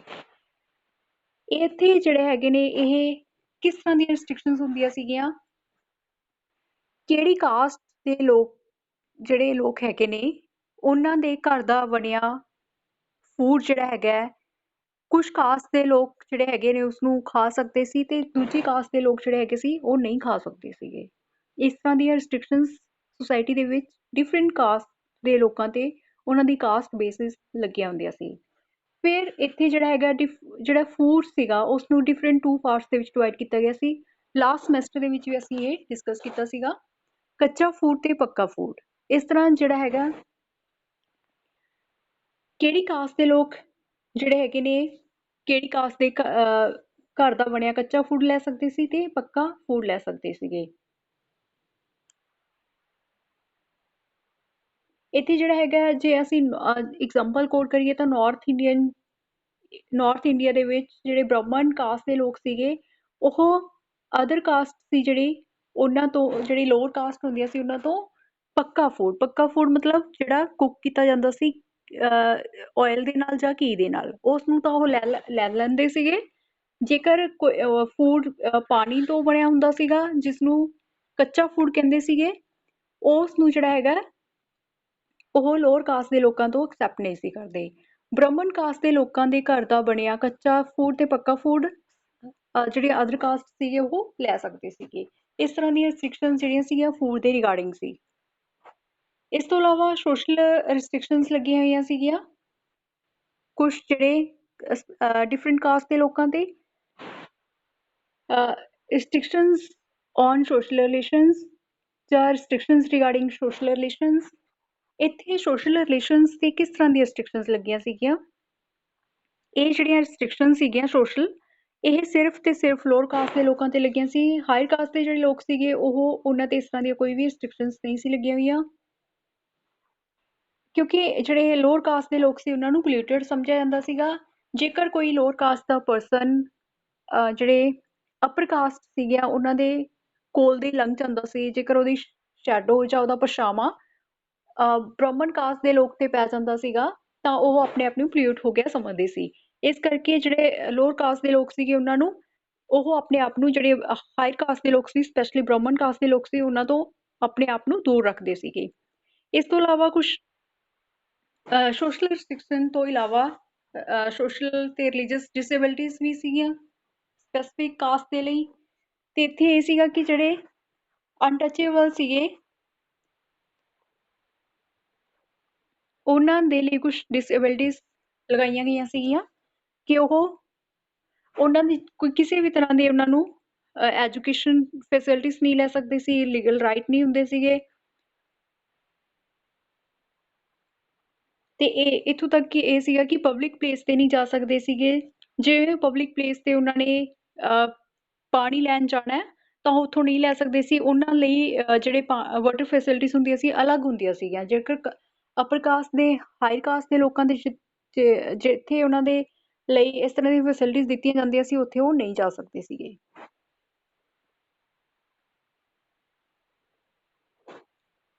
ਇਸ ਤੋਂ ਇਲਾਵਾ ਸਿਵਲ ਤੇ ਰਿਲੀਜੀਅਸ ਪ੍ਰਿਵਿਲੇजेस ਵੀ ਸੀਗੇ ਕੁਝ ਸਪੈਸ਼ਲ ਕਾਸਟ ਦੇ ਲੋਕਾਂ ਤੇ ਲੱਗੇ ਹੋਏ। ਇੱਥੇ ਜਿਹੜਾ ਹੈਗਾ ਇਹ ਇਸ ਤਰ੍ਹਾਂ ਦੀਆਂ ਡਿਸੇਬਿਲਿਟੀਜ਼ ਜਿਹੜੀਆਂ ਸੀਗੀਆਂ ਉਹ ਸਪੈਸ਼ਲੀ ਲੋਅਰ ਕਾਸਟ ਦੇ ਲੋਕਾਂ ਤੇ ਲੱਗੀਆਂ ਸੀਗੀਆਂ ਤੇ ਜਿਹੜੇ ਬ੍ਰਾਹਮਣ ਕਾਸਟ ਦੇ ਲੋਕ ਸੀ ਉਹ ਹਰ ਤਰ੍ਹਾਂ ਦੇ ਜਿਹੜੇ ਪ੍ਰਿਵਿਲੇਜਸ ਸੀ, ਹਰ ਤਰ੍ਹਾਂ ਦੀ ਜਿਹੜੀ ਲਾਈਫ ਸਟਾਈਲ ਸੀਗਾ ਉਸਨੂੰ ਇੰਜੋਏ ਕਰਦੇ ਸੀ ਕਿਉਂਕਿ ਉਹਨਾਂ ਨੂੰ ਹਾਈ ਰੈਂਕ ਦਾ ਮੰਨਿਆ ਜਾਂਦਾ ਸੀਗਾ ਤੇ ਉਹਨਾਂ ਤੇ ਕਿਸੇ ਵੀ ਤਰ੍ਹਾਂ ਦੀਆਂ ਇਹ ਡਿਸੇਬਿਲਿਟੀਜ਼ ਦੇ ਲਈ ਉਹਨਾਂ ਨੂੰ ਸਫਰ ਨਹੀਂ ਸੀ ਕਰਨਾ ਪੈਂਦਾ ਹੈ। ਉਹਨਾਂ ਨੂੰ ਹਰ ਤਰ੍ਹਾਂ ਦੀ ਲਿਬਰਟੀ ਹੁੰਦੀ ਸੀ ਤੇ ਉਹਨਾਂ ਨੂੰ ਜਿਹੜੇ ਬ੍ਰਾਹਮਣ ਕਾਸਟ ਦੇ ਲੋਕ ਸੀ ਉਹਨਾਂ ਨੂੰ ਪਿਓਰ ਤੇ ਸੁਪੀਰੀਅਰ ਸਮਝਿਆ ਜਾਂਦਾ ਸੀਗਾ। ਇਸ ਦੇ ਅਗੇਂਸਟ ਜਿਹੜੇ ਲੋਅਰ ਕਾਸਟ ਦੇ ਲੋਕ ਸੀਗੇ ਉਹਨਾਂ ਨੂੰ ਜਿਹੜਾ ਹੈਗਾ ਸਪੈਸ਼ਲ ਸਿੰਬਲ ਦਿੱਤੇ ਜਾਂਦੇ ਸੀਗੇ, ਉਹ ਆਪਣੇ ਹੱਥ ਦੇ ਵਿੱਚ ਫੜ ਕੇ ਰੱਖਣ ਤਾਂ ਕਿ ਜਿਹੜੇ ਪਤਾ ਚੱਲਦਾ ਰਹੇ ਕਿ ਸਾਹਮਣੇ ਜਿਹੜਾ ਕੋਈ ਆ ਰਿਹਾ ਉਹ ਕਿਹੜੀ ਕਾਸਟ ਦਾ ਪਰਸਨ ਹੈਗਾ। ਇਸ ਤੋਂ ਇਲਾਵਾ ਆਕੂਪੇਸ਼ਨ ਦੇ ਰਿਗਾਰਡਿੰਗ ਰਿਸਟ੍ਰਿਕਸ਼ਨਸ, ਆਕੂਪੇਸ਼ਨ ਚੁਆਇਸ ਤੇ ਰਿਸਟ੍ਰਿਕਸ਼ਨਸ ਲੱਗੀਆਂ ਹੋਈਆਂ ਸੀਗੀਆਂ। ਟ੍ਰੈਡੀਸ਼ਨਲ ਟਾਈਮ ਤੇ ਕਾਸਟ ਸਿਸਟਮ ਦੇ ਬੇਸਿਸ ਤੇ ਡਿਫਰੈਂਟ ਕਾਸਟ ਦੇ ਲੋਕ ਸੀ ਜਿਹੜੇ ਉਹਨਾਂ ਨੂੰ ਬਾਏ ਬਰਥ ਜਿਹੜੀ ਕਾਸਟ ਦੇ ਮੈਂਬਰ ਹੁੰਦੇ ਸੀਗੇ ਉਸ ਕਾਸਟ ਦਾ ਆਕੂਪੇਸ਼ਨ ਕਰਨਾ ਹੁੰਦਾ ਸੀਗਾ। ਉਹ ਆਪਣੀ ਕਾਸਟ ਦੇ ਆਕੂਪੇਸ਼ਨ ਨੂੰ ਛੱਡ ਕੇ ਕਿਸੇ ਦੂਜੀ ਕਾਸਟ ਦੇ ਆਕੂਪੇਸ਼ਨ ਨੂੰ ਚੂਜ਼ ਨਹੀਂ ਕਰ ਸਕਦੇ ਸੀ। ਠੀਕ ਹੈ, ਇਹ ਹੈਰੀਡੇਟਰੀ ਚੱਲਦਾ ਰਹਿੰਦਾ ਸੀਗਾ। ਜਿਹੜੀ ਕਾਸਟ ਦੇ ਵਿੱਚ ਜਨਮ ਹੋਇਆ ਲਾਈਫ ਟਾਈਮ ਤੱਕ ਉਸ ਦੀ ਮੈਂਬਰਸ਼ਿਪ ਤੇ ਉਸ ਦਾ ਆਕੂਪੇਸ਼ਨ ਕਰਨਾ ਹੁੰਦਾ ਸੀਗਾ। ਇਸ ਤੋਂ ਇਲਾਵਾ ਮੈਰਿਜ ਨੂੰ ਲੈ ਕੇ ਵੀ ਕੁਝ ਰਿਸਟ੍ਰਿਕਸ਼ਨਸ ਲੱਗੀਆਂ ਹੋਈਆਂ ਸੀਗੀਆਂ। ਇਸ ਤਰ੍ਹਾਂ ਦੀਆਂ ਰਿਸਟ੍ਰਿਕਸ਼ਨ ਜਿਹੜੀਆਂ ਲੱਗੀਆਂ ਸੀਗੀਆਂ ਉਹਦੇ ਵਿੱਚ ਇੰਡੋਗੇਮਸ ਮੈਰਿਜ ਮੀਨਸ ਇੰਡੋਗੇਮਸ ਮੈਰਿਜ ਨੂੰ ਹੀ ਜਿਹੜੀ ਹੈਗੀ ਆ ਪਰਮਿਸ਼ਨ ਦਿੱਤੀ ਗਈ ਸੀ ਕਾਸਟ ਸਿਸਟਮ ਦੇ ਬੇਸਿਸ ਤੇ। ਇੰਡੋਗੇਮਸ ਦਾ ਮਤਲਬ ਸੀਗਾ ਕਿ ਆਪਣੀ ਕਾਸਟ ਦੇ ਵਿੱਚ ਮੈਰਿਜ ਕਰਨਾ, ਆਪਣੀ ਕਾਸਟ ਤੋਂ ਬਾਹਰ ਮੈਰਿਜ ਨਾ ਕਰਨਾ। ਇਸ ਤਰ੍ਹਾਂ ਜੇਕਰ ਕੋਈ ਆਪਣੀ ਕਾਸਟ ਤੋਂ ਬਾਹਰ ਮੈਰਿਜ ਕਰ ਲੈਂਦਾ ਸੀਗਾ ਤਾਂ ਉਸ ਨੂੰ ਕਾਸਟ ਦੇ ਵਿੱਚੋਂ ਬਾਹਰ ਕਰ ਦਿੱਤਾ ਜਾਂਦਾ ਸੀ, ਪਨਿਸ਼ਮੈਂਟ ਦਿੱਤੀ ਜਾਂਦੀ ਸੀ। ਦੁਬਾਰਾ ਉਹ ਕਾਸਟ ਦੀ ਜਿਹੜੀ ਸਪੈਸ਼ਲ ਕਾਸਟ ਦਾ ਮੈਂਬਰ ਸੀਗਾ ਉਸਨੇ ਕਿਸੇ ਦੂਜੀ ਕਾਸਟ ਦੇ ਨਾਲ ਮੈਰਿਜ ਕਰਵਾ ਲਈ ਹੈ ਤਾਂ ਉਸ ਦੀ ਮੈਂਬਰਸ਼ਿਪ ਖਤਮ ਕਰ ਦਿੱਤੀ ਜਾਂਦੀ ਸੀ। ਇੰਟਰਕਾਸਟ ਮੈਰਿਜ ਦਾ ਕੰਸੈਪਟ ਟ੍ਰੈਡੀਸ਼ਨਲ ਟਾਈਮ ਤੇ ਨਹੀਂ ਸੀ ਮਿਲਦਾ ਦੇਖਣ ਨੂੰ। ਇਸ ਤੋਂ ਇਲਾਵਾ ਜਿੱਥੇ ਇੰਡੋਗੇਮਸ ਮੈਰਿਜ ਦਾ ਕੰਸੈਪਟ ਸੀਗਾ ਉੱਥੇ ਨਾਲ ਹੀ ਐਕਸੋਗੈਮੀ ਮੈਰਿਜ ਦਾ ਵੀ ਦੇਖਿਆ ਜਾਂਦਾ ਸੀਗਾ, ਜਿਹਦੇ ਵਿੱਚ ਸਪਿੰਡ ਅਤੇ ਸਗੋਤਰਾ ਐਕਸੋਗੈਮੀ ਹੁੰਦੀ ਸੀ। ਮਤਲਬ ਇਹ ਸੀਗਾ ਕਿ ਜੇਕਰ ਆਪਣੀ ਕਾਸਟ ਦੇ ਵਿੱਚ ਮੈਰਿਜ ਕਰਵਾਉਣੀ ਹੈ ਤਾਂ ਨਾਲ ਹੀ ਆਪਣੇ ਗੋਤ ਤੇ ਸਪਿੰਡ ਤੋਂ ਬਾਹਰ ਮੈਰਿਜ ਕਰਵਾਉਣੀ ਹੁੰਦੀ ਸੀ। ਸਪਿੰਡ ਜਾਂ ਗੋਤ ਉਹ ਇੱਕ ਕਮਿਊਨਿਟੀ ਦੇ ਲੋਕ ਹੁੰਦੇ ਸੀਗੇ ਜਿਹਨਾਂ ਦਾ ਐਨਸੈਸਟਰਸ ਜਿਹੜੇ ਹੁੰਦੇ ਸੀ ਕਾਮਨ ਹੁੰਦੇ ਸੀ। ਇੱਕੋ ਹੀ ਐਨਸੈਸਟਰ ਦੀ ਜਿਹੜੇ ਹੈਗੇ ਆ ਉਹ ਮੰਨਦੇ ਸੀਗੇ ਆਪਣੇ ਆਪ ਨੂੰ, ਉਸ ਦੇ ਜਿਹੜੇ ਲੀਨੀਏਜ ਦੇ ਵਿੱਚ ਉਹ ਸਮਝਦੇ ਸੀਗੇ। ਤੇ ਇਸ ਤੋਂ ਇਲਾਵਾ ਜਿਹੜੇ ਕਾਮਨ ਟੈਬੂ ਨੂੰ ਜਿਹੜਾ ਹੈਗਾ ਮੰਨਦੇ ਸੀਗੇ ਉਹ ਆਪਣੀ ਜਿਹੜੇ ਪਿੰਡਾਂ ਜਾਂ ਗੋਤਰਾ ਤੋਂ ਬਾਹਰ ਮੈਰਿਜ ਕਰਵਾਉਣੀ ਹੁੰਦੀ ਸੀ। ਜਿੱਥੇ ਕਾਸਟ ਦੇ ਅੰਦਰ ਮੈਰਿਜ ਕਰਵਾਉਣੀ ਸੀ ਉੱਥੇ ਐਕਸੋਗੈਮੀ ਦੇ ਵਿੱਚ ਪਿੰਡ ਤੇ ਸਗੋਤਰ ਤੋਂ ਬਾਹਰ ਮੈਰਿਜ ਕਰਵਾਉਣੀ ਹੁੰਦੀ ਸੀ, ਰਾਈਟ। ਇਹ ਤਾਂ ਟ੍ਰੈਡੀਸ਼ਨਲ ਟਾਈਮ ਦੇ ਜਿਹੜੇ ਕਾਸਟ ਸਿਸਟਮ ਦਾ ਕੰਸੈਪਟ ਸੀਗਾ ਅਸੀਂ ਉਹ ਦੇਖਿਆ ਕਿ ਕਾਸਟ ਟ੍ਰੈਡੀਸ਼ਨਲ ਟਾਈਮ ਤੇ ਜਿਹੜਾ ਹੈਗਾ ਜਦੋਂ ਵਰਨ ਸਿਸਟਮ ਤੋਂ ਕਾਸਟ ਸਿਸਟਮ ਦੇ ਵਿੱਚ ਕਨਵਰਟ ਹੋਈ, ਵਰਨ ਸਿਸਟਮ ਦਾ ਕੰਸੈਪਟ ਖਤਮ ਹੋਇਆ ਤੇ ਕਾਸਟ ਦਾ ਕੰਸੈਪਟ ਜਿਹੜਾ ਹੈਗਾ ਆਇਆ ਤਾਂ ਉਦੋਂ ਮੇਨ ਜਿਹੜੀਆਂ ਇਹ ਫੀਚਰ ਸੀਗੀਆਂ ਟ੍ਰੈਡੀਸ਼ਨਲ ਟਾਈਮ ਦੀ। Time to time caste system ਦੇ ਵਿੱਚ ਕਾਫੀ ਚੇਂਜਸ ਆਉਂਦੀਆਂ ਰਹੀਆਂ। ਏਸ਼ੀਅਨ ਟਾਈਮ ਤੇ ਜੇ ਅਸੀਂ ਗੱਲ ਕਰੀਏ ਵੈਦਿਕ ਟਾਈਮ ਤੇ ਵਰਨ ਸਿਸਟਮ ਦਾ ਕੰਸੈਪਟ ਸੀਗਾ ਤੇ ਉਸ ਤੋਂ ਬਾਅਦ ਦੇ ਵਿੱਚ ਮਿਡੇਵਲ ਏਜ ਦੇ ਵਿੱਚ ਕਾਸਟ ਸਿਸਟਮ ਦਾ ਕੰਸੈਪਟ ਆ ਗਿਆ ਸੀਗਾ। ਜਦੋਂ ਅਸੀਂ ਮਾਡਰਨ ਏਜ ਦੀ ਗੱਲ ਕਰਦੇ ਹਾਂ, ਜਦੋਂ ਬ੍ਰਿਟਿਸ਼ ਜਿਹੜੇ ਲੋਕ ਇੰਡੀਆ ਦੇ ਵਿੱਚ ਆਏ ਉਹਨਾਂ ਦੇ ਆਉਣ ਨਾਲ ਜਿਹੜਾ ਮਾਡਰਨ ਟਾਈਮ ਦੀ ਗੱਲ ਕਰੀਏ ਅਸੀਂ, ਜਦੋਂ ਬ੍ਰਿਟਿਸ਼ ਜਿਹੜੀ ਈਸਟ ਇੰਡੀਆ ਕੰਪਨੀ ਇੰਡੀਆ ਦੇ ਵਿੱਚ ਆਈ ਤਾਂ ਉਸ ਟਾਈਮ ਤੋਂ ਕਾਸਟ ਸਿਸਟਮ ਦੇ ਵਿੱਚ ਕਾਫੀ ਚੇਂਜ ਆਇਆ ਤੇ ਇਸ ਤਰ੍ਹਾਂ ਇੰਡੀਅਨ ਸੋਸਾਇਟੀ ਦੇ ਵਿੱਚ ਵੀ ਕਾਫੀ ਚੇਂਜਸ ਹੋਏ। ਹਾਂਜੀ ਰਾਜੇ, ਮੇਰੀ ਆਵਾਜ਼ ਪਹੁੰਚ ਰਹੀ ਹੈ ਤੁਹਾਡੇ ਤੱਕ? Yes, ma'am. ਹਾਂ ਠੀਕ ਹੈ ਰਾਜੇ। ਹਾਂਜੀ, ਜਦੋਂ ਅਸੀਂ ਫਿਰ ਕਿਉਂਕਿ ਟ੍ਰੈਡੀਸ਼ਨਲ ਟਾਈਮ ਤੇ ਏਸ਼ੀਅਨ ਟਾਈਮ ਤੇ ਵੈਦਿਕ ਟਾਈਮ ਤੇ ਵਰਨ ਸਿਸਟਮ ਦਾ ਕੰਸੈਪਟ ਸੀਗਾ। ਪੋਸਟ ਵੈਦਿਕ ਟਾਈਮ ਮਿਡੇਵਲ ਏਜ ਤੱਕ ਕਾਸਟ ਸਿਸਟਮ ਦਾ ਕੰਸੈਪਟ ਸੀਗਾ ਜਿਹੜਾ ਬ੍ਰਾਹਮਣ ਕਸ਼ਤਰੀ ਵੈਸ ਤੇ ਸ਼ੂਦਰ ਹਿੰਦੂ ਕਾਸਟ ਮੇਨ ਜਿਹੜੀ ਹਿੰਦੂ ਸੁਸਾਇਟੀ ਸੀ ਉਹਦੇ ਵਿੱਚ ਇਹ ਕਾਸਟ ਸੀਗੀਆਂ। ਇਸ ਤੋਂ ਇਲਾਵਾ ਉਸ ਟਾਈਮ ਤੇ ਮੁਸਲਿਮ ਰਿਲੀਜਨ ਦੇ ਲੋਕ ਵੀ ਜਿਹੜੇ ਮੁਸਲਿਮ ਲੋਕ ਵੀ ਇੰਡੀਆ ਦੇ ਵਿੱਚ ਆ ਗਏ ਸੀਗੇ। ਤੇ ਜਦੋਂ ਫਿਰ ਬ੍ਰਿਟਿਸ਼ ਇੰਡੀਆ ਦੇ ਵਿੱਚ ਆਏ, ਈਸਟ ਇੰਡੀਆ ਕੰਪਨੀ ਆਈ, ਜਿਸ ਨੂੰ ਅਸੀਂ ਪ੍ਰੀ ਇੰਡੀਪੈਂਡੈਂਸ ਬ੍ਰਿਟਿਸ਼ ਪੀਰੀਅਡ ਕਹਿੰਦੇ ਆਂਗੇ ਤੇ after independence period different categories ਦੇ ਵਿੱਚ ਡਿਵਾਈਡ ਕਰ ਦਿੰਦੇ ਆ। ਉਸ ਟਾਈਮ ਤੇ ਕਾਸਟ ਸਿਸਟਮ ਦਾ ਕੰਸੈਪਟ ਕੀ ਸੀਗਾ, ਉਦੋਂ ਕਾਸਟ ਦੇ ਵਿੱਚ ਕਿਸ ਤਰ੍ਹਾਂ ਦੀਆਂ ਚੇਂਜਿਸ ਆਈਆਂ, ਉਸ ਟਾਈਮ ਤੇ ਇੰਡੀਅਨ ਸੋਸਾਇਟੀ ਦੇ ਵਿੱਚ ਕਾਸਟ ਸਿਸਟਮ ਕਿਸ ਤਰ੍ਹਾਂ ਦਾ ਸੀਗਾ। ਜਦੋਂ ਅਸੀਂ ਦੇਖਦੇ ਹਾਂ ਕਿ ਜਿਹੜਾ ਬ੍ਰਿਟਿਸ਼ ਰੂਲ ਸੀਗਾ, ਜਦੋਂ ਬ੍ਰਿਟਿਸ਼ ਐਡਮਿਨਿਸਟ੍ਰੇਸ਼ਨ ਇੰਡੀਆ ਦੇ ਵਿੱਚ ਐਸਟੈਬਲਿਸ਼ ਹੋ ਚੁੱਕਿਆ ਸੀਗਾ, ਉਸ ਟਾਈਮ ਤੇ ਕਾਸਟ ਸਿਸਟਮ ਦੇ ਵਿੱਚ ਟਾਈਮ ਟੂ ਟਾਈਮ ਬਹੁਤ ਸਾਰੀਆਂ ਚੇਂਜਿਸ ਆਈਆਂ। ਜਿਵੇਂ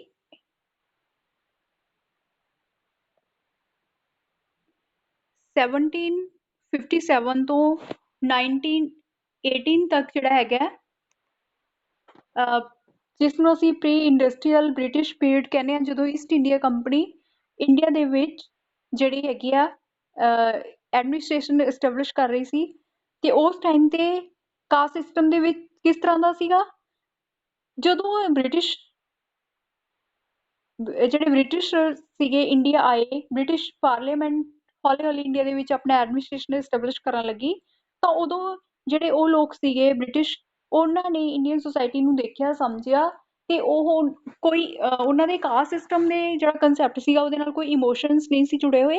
ਇਸ ਕਰਕੇ ਉਹਨਾਂ ਨੇ ਕਾਸਟ ਸਿਸਟਮ ਨੂੰ ਇੱਕ ਨਾਰਮਲ ਇੰਸਟੀਟਿਊਸ਼ਨ ਦੀ ਤਰ੍ਹਾਂ ਦੇਖਿਆ ਤੇ ਉਹਨਾਂ ਨੇ ਜਿਹੜੇ ਜਦੋਂ ਆਕੂਪੇਸ਼ਨ ਦਿੱਤਾ ਇੰਡੀਆ ਦੇ ਵਿੱਚ, ਜਿਹੜੇ ਈਸਟ ਇੰਡੀਆ ਕੰਪਨੀ ਦੇ ਵਿੱਚ ਉਹਨਾਂ ਨੇ ਲੋਕਾਂ ਨੂੰ ਕੰਮ ਦੇਣਾ ਸ਼ੁਰੂ ਕੀਤਾ, ਇੰਪਲੋਇਮੈਂਟ ਦੇਣੀ ਸ਼ੁਰੂ ਕੀਤੀ, ਤਾਂ ਉਹਦੇ ਨਾਲ ਉਹਨਾਂ ਨੇ ਬਿਨਾਂ ਕਿਸੇ ਕਾਸਟ, ਬਿਨਾਂ ਕਿਸੇ ਰਿਲੀਜਨ ਦੇ ਬੇਸਿਸ ਤੇ ਸਭ ਨੂੰ ਇਕੁਅਲ ਕੰਮ ਦੇਣ ਦੀ ਜਿਹੜੀ ਹੈਗੀ ਆ ਓਪਰਚੁਨਿਟੀਜ਼ ਦਿੱਤੀਆਂ। ਇਸ ਤਰ੍ਹਾਂ ਕਾਸਟ ਸਿਸਟਮ ਦੇ ਵਿੱਚ ਜਿਹੜੇ ਚੇਂਜਿਸ ਆਇਆ, ਤਾਂ ਬ੍ਰਿਟਿਸ਼ ਤੇ ਇੰਡੀਆ ਦੇ ਵਿੱਚ ਆਉਣ ਦੇ ਨਾਲ ਇਹ ਚੇਂਜ ਆਉਣਾ ਸ਼ੁਰੂ ਹੋ ਗਿਆ ਸੀਗਾ। ਇੱਥੇ ਜਿਹੜਾ ਹੈਗਾ ਹੁਣ ਜਿਹੜੇ ਬ੍ਰਿਟਿਸ਼ ਐਡਮਿਨਿਸਟ੍ਰੇਸ਼ਨ ਦੇ ਅੰਡਰ ਸਭ ਨੂੰ ਇਕੁਅਲ ਸਮਝਿਆ ਜਾਂਦਾ ਸੀ, ਕਿਸੇ ਨਾਲ ਵੀ ਕਾਸਟ ਰਿਲੀਜਨ ਦੇ ਬੇਸਿਸ ਤੇ ਕੋਈ ਫਰਕ ਨਹੀਂ ਸਮਝਿਆ ਜਾਂਦਾ ਸੀਗਾ। ਉਸ ਟਾਈਮ ਤੇ ਬ੍ਰਿਟਿਸ਼ ਜਿਹੜੇ ਸੀਗੇ ਉਹਨਾਂ ਨੇ ਇੰਡੀਅਨ ਸੋਸਾਇਟੀ ਨੂੰ ਸਮਝਿਆ, ਕਲਚਰਸ, ਨੋਰਮਸ, ਵੈਲਿਊਜ਼ ਨੂੰ ਸਮਝਣ ਤੋਂ ਬਾਅਦ ਦੇ ਵਿੱਚ ਉਹਨਾਂ ਨੇ ਇੰਡੀਆ ਦੇ ਵਿੱਚ ਜਿਹੜਾ ਇੰਪਲੋਇਮੈਂਟ ਦਿੱਤੀ, ਤਾਂ ਉਹਨਾਂ ਨੇ ਦੇਖਿਆ ਕਿ ਜਿਹੜਾ ਹਿੰਦੂ ਰਿਲੀਜਨ ਤੇ ਬ੍ਰਾਹਮਣ ਕਾਸਟ ਜਿਹੜੀ ਸੀਗੀ ਇੰਡੀਅਨ ਸੋਸਾਇਟੀ ਦੇ ਵਿੱਚ ਡੋਮੀਨੇਟ ਕਰ ਰਹੀ ਸੀ। ਇਸ ਤਰ੍ਹਾਂ ਹੌਲੀ ਹੌਲੀ ਉਹਨਾਂ ਨੇ ਇਸ ਚੀਜ਼ ਨੂੰ ਖਤਮ ਕੀਤੇ ਤੇ ਜਿਹੜੇ divide and rule the concept ਸੀਗਾ, ਉਹ ਇਸ ਤਰ੍ਹਾਂ ਦੀ ਪਾਲਿਸੀ ਲਿਆਂਦੀ ਤੇ ਉਹਨਾਂ ਦੇ ਵਿੱਚ ਜਿਹੜਾ ਹੈਗਾ ਇਸ ਚੀਜ਼ ਨੂੰ ਖਤਮ ਕਰਨ ਦੇ ਲਈ ਜਿਹੜੇ ਮਿਨੋਰਿਟੀ ਸੀਗੇ ਉਹਨਾਂ ਨੂੰ ਫੈਸਿਲਿਟੀਜ਼ ਦੇਣੀਆਂ ਸ਼ੁਰੂ ਕਰ ਦਿੱਤੀਆਂ। ਇੱਥੇ ਜਦੋਂ ਅਸੀਂ ਦੇਖਦੇ ਹਾਂ ਕਿ ਜਿਹੜੀ ਟ੍ਰੈਡੀਸ਼ਨਲ ਟਾਈਮ ਤੇ ਜੋ ਵੀ ਡਿਸੀਜ਼ਨ ਲੈਣ ਦਾ ਜਾਂ ਕਿਸੇ ਨੂੰ ਜਸਟਿਸ ਦੇਣ ਦਾ ਜਿਹੜਾ ਕੰਸੈਪਟ ਸੀਗਾ, ਉਹ ਵਿਲੇਜ ਪੰਚਾਇਤ ਦੀ ਥਾਂ ਤੇ ਕਾਸਟ ਪੰਚਾਇਤ ਕੋਲ ਸੀਗਾ, ਜਾਂ ਫਿਰ ਡੋਮੀਨੇਟ ਕਰਨ ਵਾਲੀ ਕਾਸਟ ਬ੍ਰਾਹਮਣ ਕਾਸਟ ਦੇ ਲੋਕਾਂ ਕੋਲ ਸੀਗਾ। ਤੇ ਜਦੋਂ ਇਹ ਬ੍ਰਿਟਿਸ਼ ਐਡਮਿਨਿਸਟ੍ਰੇਸ਼ਨ ਇੰਡੀਆ ਦੇ ਵਿੱਚ ਐਸਟੈਬਲਿਸ਼ ਹੁੰਦਾ, ਤੇ ਇਹ ਸਾਰੇ ਜਿਹੜਾ ਲੀਗਲ ਜਿਹੜੀਆਂ ਅਥਾਰਟੀ ਸੀਗੀਆਂ, ਜਸਟਿਸ ਜਿਹੜਾ ਲੋਕਾਂ ਨੂੰ ਦਿੱਤਾ ਜਾਂਦਾ ਸੀਗਾ, ਜੁਡੀਸ਼ੀਅਲ ਦਾ ਸਿਸਟਮ ਸ਼ੁਰੂ ਕਰ ਦਿੱਤਾ। ਡਿਫਰੈਂਟ ਟਾਈਮ ਤੇ ਡਿਫਰੈਂਟ ਜਿਹੜੀਆਂ ਕੋਰਟ ਐਸਟੈਬਲਿਸ਼ ਕੀਤੀਆਂ ਗਈਆਂ ਬ੍ਰਿਟਿਸ਼ ਦੇ ਦੁਆਰਾ। ਇਸ ਤਰ੍ਹਾਂ ਸਾਰੇ ਜੁਡੀਸ਼ੀਅਲ ਪਾਵਰ ਸੀ ਜਿਹੜੀ ਉਹ ਜਿਹੜੀ ਹੈਗੀ ਆ ਉਹ ਡਿਫਰੈਂਟ ਕੋਰਟਸ ਦੇ ਕੋਲ ਚਲੀ ਗਈ। ਇਸ ਦੇ ਨਾਲ ਕੀ ਹੋਇਆ ਕਿ ਜਿਹੜੇ ਕਾਸਟ ਪੰਚਾਇਤ ਦਾ ਕੰਸੈਪਟ ਸੀਗਾ, ਉਹ ਹੌਲੀ ਹੌਲੀ ਖਤਮ ਹੋਣਾ ਸ਼ੁਰੂ ਹੋ ਗਿਆ। ਇਸ ਤਰ੍ਹਾਂ ਜਿਹੜੇ ਬ੍ਰਿਟਿਸ਼ ਸੀਗੇ ਉਹਨਾਂ ਨੇ ਇੰਡੀਆ ਦੇ ਵਿੱਚ ਸਿਵਲ ਤੇ ਕ੍ਰਿਮੀਨਲ ਕੋਰਟ ਜਿਹੜੇ ਐਸਟੈਬਲਿਸ਼ ਕੀਤੇ, ਪੰਚਾਇਤ ਸਿਸਟਮ ਸ਼ੁਰੂ ਕੀਤਾ, ਤੇ ਇਸ ਤੋਂ ਇਲਾਵਾ ਬਹੁਤ ਸਾਰੇ ਜਿਹੜੇ ਡਿਫਰੈਂਟ ਤੇ ਇਕੁਅਲ ਰਾਈਟ ਸਭ ਨੂੰ ਦਿੱਤੇ, ਜਿਹਦੇ ਵਿੱਚੋਂ ਸਿਵਲ ਰਾਈਟਸ ਸੀਗੇ,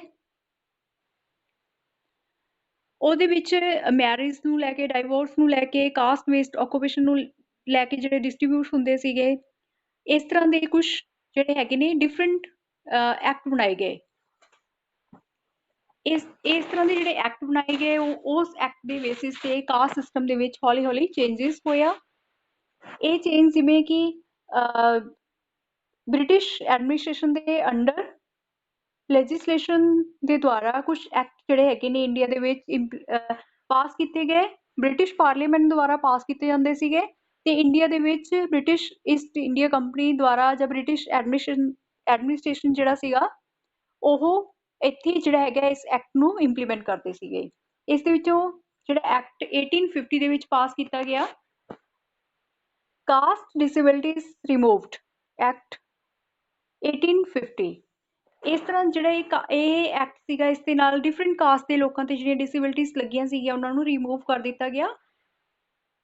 ਜਿਨ੍ਹਾਂ ਲੋਕਾਂ ਨੂੰ ਅਨਟੱਚੇਬਲ ਕਿਹਾ ਜਾਂਦਾ ਸੀਗਾ, ਲੋਅਰ ਕਿਹਾ ਜਾਂਦਾ ਸੀਗਾ, ਉਹ ਸਭ ਨੂੰ ਇਕੁਅਲ ਰਾਈਟ ਦੇ ਦਿੱਤੇ ਗਏ। ਸਾਰਿਆਂ ਹੁਣ ਬਿਨਾਂ ਕਾਸਟ ਦੇ ਬੇਸਿਸ ਤੇ ਹਰ ਕਿਸੇ ਨੂੰ ਐਜੂਕੇਸ਼ਨ ਲੈਣ ਦਾ ਰਾਈਟ, ਇੰਪਲੋਇਮੈਂਟ ਲੈਣ ਦਾ ਰਾਈਟ ਤੇ ਇਸ ਤੋਂ ਇਲਾਵਾ ਆਕੂਪੇਸ਼ਨ ਚੂਜ਼ ਕਰਨ ਦਾ ਜਿਹੜਾ ਰਾਈਟ ਸੀ ਉਹ ਮਿਲਣੇ ਸ਼ੁਰੂ ਹੋ ਗਏ। ਉਹਨਾਂ ਨੂੰ ਜਿਹੜੇ ਉਹਨਾਂ ਦੇ ਸਿਵਲ ਰਾਈਟ ਸੀ ਉਹ ਮਿਲਣੇ ਸ਼ੁਰੂ ਹੋ ਗਏ। ਇਸ ਤੋਂ ਇਲਾਵਾ 1872 ਦੇ ਵਿੱਚ ਸਪੈਸ਼ਲ ਮੈਰਿਜ ਐਕਟ ਜਿਹੜਾ ਹੈਗਾ ਪਾਸ ਕੀਤਾ ਗਿਆ। ਇਹ ਵੀ ਬ੍ਰਿਟਿਸ਼ ਦੇ ਦੁਆਰਾ ਪਾਸ ਕੀਤਾ ਗਿਆ ਸੀਗਾ। ਇਸ ਦੇ ਵਿੱਚ ਵੀ ਜਿਹੜੇ ਹੈਗੇ ਆ ਮੈਰਿਜ ਐਕਟ ਦੇ ਬੇਸਿਸ ਤੇ ਇੰਟਰਕਾਸਟ ਤੇ ਇੰਟਰ ਰਿਲੀਜੀਅਸ ਮੈਰਿਜਸ ਹੋਣ ਦੇ ਜਿਹੜੇ ਚਾਂਸਿਸ ਮਿਲਣੇ ਸ਼ੁਰੂ ਹੋ ਗਏ। ਕੋਈ ਵੀ ਪਰਸਨ ਇੰਟਰਕਾਸਟ ਮੈਰਿਜ ਵੀ ਕਰਾ ਸਕਦਾ ਸੀਗਾ। ਇੰਟਰਕਾਸਟ ਮੈਰਿਜ ਮਤਲਬ ਇੱਕ ਕਾਸਟ ਤੋਂ ਬਾਹਰ ਦੂਜੀ ਕਾਸਟ ਦੇ ਨਾਲ ਦੇ ਲੋਕ ਜਿਹੜੇ ਹੈਗੇ ਨੇ ਇੱਕ ਦੂਜੇ ਨਾਲ ਮੈਰਿਜ ਕਰ ਸਕਦੇ ਸੀਗੇ। ਇੰਟਰ ਰਿਲੀਜਨ ਮੈਰਿਜ ਜਿਹੜੀ ਸੀਗੀ ਇੱਕ ਰਿਲੀਜਨ ਦੇ ਲੋਕ ਦੂਜੇ ਰਿਲੀਜਨ ਦੇ ਲੋਕਾਂ ਨਾਲ ਮੈਰਿਜ ਕਰ ਸਕਦੇ ਸੀਗੇ। ਸਮਟਾਈਮ ਸ਼ਾਰਟ ਕੁਐਸਚਨ ਪੁੱਛ ਲੈਂਦੇ ਨੇ, difference between intercaste marriage and inter religion marriage. ਠੀਕ ਹੈ, ਇੰਟਰਕਾਸਟ ਮੈਰਿਜ ਕੁਝ ਹੋਰ ਚੀਜ਼ ਹੈ, ਇੰਟਰ ਰਿਲੀਜਨ ਮੈਰਿਜ ਕੁਝ ਹੋਰ ਚੀਜ਼ ਹੈ, ਰਾਈਟ। ਇਸ ਤੋਂ ਇਲਾਵਾ ਨੈਕਸਟ ਜਿਹੜਾ ਐਕਟ ਪਾਸ ਕੀਤਾ ਗਿਆ ਸੀਗਾ 1856 ਦੇ ਵਿੱਚ ਜਿਹੜੇ ਹਿੰਦੂ ਵਿਡੋ ਰੀਮੈਰਿਜ ਐਕਟ। ਇਸ ਦੇ ਨਾਲ ਕੀ ਹੋਇਆ ਸੀਗਾ, ਜਿਹੜੇ ਕੋਈ ਵੀ ਵਿਡੋ ਜਾਂ ਵਿਡੋਵਰ ਹੁੰਦੇ ਸੀਗੇ ਉਹਨਾਂ ਨੂੰ ਲੀਗਲ ਪਰਮਿਸ਼ਨ ਮਿਲ ਗਈ ਸੀਗੀ ਰੀਮੈਰਿਜ ਕਰਨ ਦੀ। ਠੀਕ ਹੈ, ਇਸ ਤਰ੍ਹਾਂ ਜਿਹੜੇ ਜੋ ਪਹਿਲਾਂ ਰਿਸਟ੍ਰਿਕਸ਼ਨਸ ਲੱਗੀਆਂ ਹੋਈਆਂ ਸੀਗੀਆਂ ਬ੍ਰਿਟਿਸ਼ ਦੇ ਆਉਣ ਨਾਲ ਉਹਨਾਂ ਨੇ ਕੁਝ ਇਸ ਤਰ੍ਹਾਂ ਦੇ ਐਕਟ ਪਾਸ ਕੀਤੇ, ਲੀਗਲ ਪਰਮਿਸ਼ਨਸ ਦੇ ਦਿੱਤੀਆਂ ਗਈਆਂ। ਇਸ ਤਰ੍ਹਾਂ ਦੀਆਂ ਸਾਰੀਆਂ ਡਿਸੇਬਿਲਿਟੀਜ਼ ਜਿਹੜੀਆਂ ਉਹਨਾਂ ਲੋਕਾਂ ਤੋਂ ਜਾਂ ਰਿਸਟ੍ਰਿਕਸ਼ਨਸ ਜਿਹੜੀਆਂ ਲੱਗੀਆਂ ਸੀ ਉਹਨਾਂ ਨੂੰ ਰਿਮੂਵ ਕਰ ਦਿੱਤਾ ਹੈ। ਇਸ ਤੋਂ ਇਲਾਵਾ ਬਹੁਤ ਸਾਰੀਆਂ ਜਿਹੜੀਆਂ ਸੋਸ਼ਲ ਰਿਫਾਰਮ ਮੂਵਮੈਂਟਸ ਚੱਲੀਆਂ, ਜਿਸ ਦੇ ਵਿੱਚੋਂ ਜਿਹੜੇ ਕਾਸਟ ਦੇ ਡਿਫਰੈਂਟ ਕਾਸਟ ਦੇ ਬੇਸਿਸ ਤੇ ਲੋਕਾਂ ਨੂੰ ਰਿਸਟ੍ਰਿਕਸ਼ਨਸ ਲੱਗੀਆਂ ਸੀਗੀਆਂ ਉਹਨਾਂ ਨੂੰ ਖਤਮ ਕੀਤਾ ਗਿਆ। ਜਿਹਦੇ ਵਿੱਚੋਂ ਬ੍ਰਹਮੋ ਸਮਾਜ ਜਿਹੜੀ ਮੂਵਮੈਂਟ ਸੀਗੀ ਰਾਜਾ ਰਾਮ ਮੋਹਨ ਰਾਏ ਨੇ ਸ਼ੁਰੂ ਕੀਤੀ ਸੀ 1820 ਦੇ ਵਿੱਚ।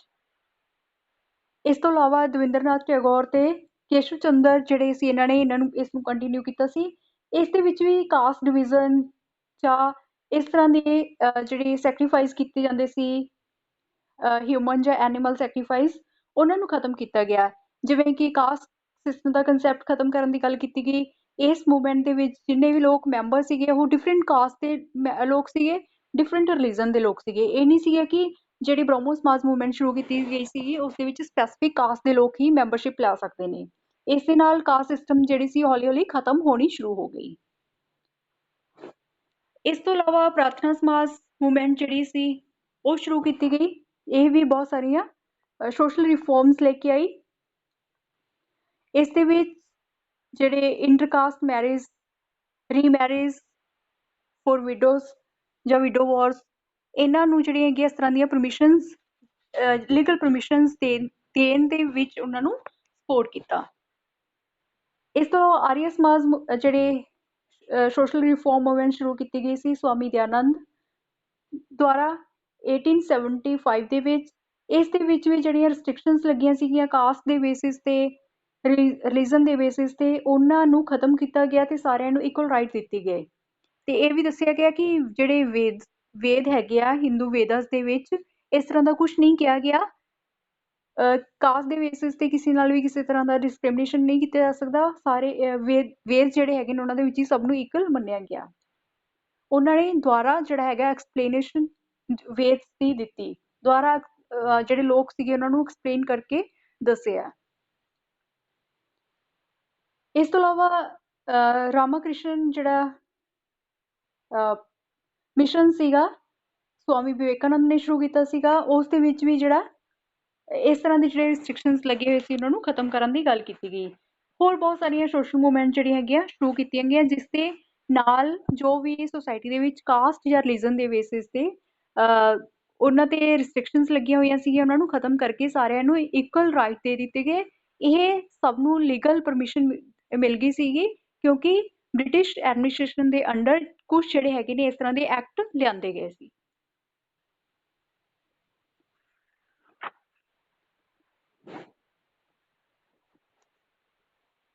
ਹਾਂਜੀ, ਇਸ ਤੋਂ ਇਲਾਵਾ ਜਦੋਂ ਅਸੀਂ ਦੇਖਦੇ ਹਾਂ ਕਾਸਟ ਸਿਸਟਮ ਹੌਲੀ-ਹੌਲੀ ਜਿਹੜਾ ਇੰਡੀਅਨ ਸੋਸਾਇਟੀ ਦੇ ਵਿੱਚ ਚੇਂਜ ਹੁੰਦਾ ਗਿਆ, ਤਾਂ ਉਸ ਦੇ ਲਈ ਜਿਹੜਾ ਵੈਸਟਰਨ ਐਜੂਕੇਸ਼ਨ ਜਿਹੜੀ ਇੰਡੀਆ ਦੇ ਵਿੱਚ ਲਿਆਂਦੀ ਗਈ, ਇੰਗਲਿਸ਼ ਐਜੂਕੇਸ਼ਨ ਜਿਹੜੇ ਸਿਸਟਮ ਲਿਆਂਦਾ ਗਿਆ, ਉਸ ਦੇ ਨਾਲ ਵੀ ਕਾਸਟ ਸਿਸਟਮ ਦਾ ਕੰਸੈਪਟ ਜਿਹੜਾ ਹੈਗਾ ਖਤਮ ਹੋਣਾ ਸ਼ੁਰੂ ਹੋ ਗਿਆ।